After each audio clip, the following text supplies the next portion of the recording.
निवळ झालेला आहे, मस्तपैकी गाळून घेतला आहे भात आणि शिवरून ठेवलेला आहे बघा.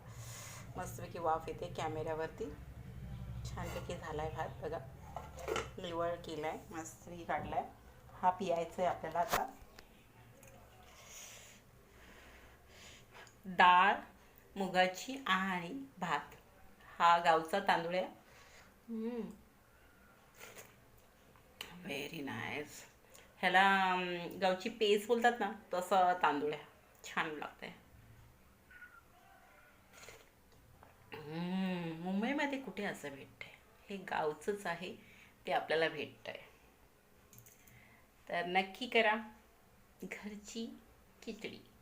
तर आता कांदा कापून बी सगळं करायचं आहे, पण निवळ बेस्ट सुपर.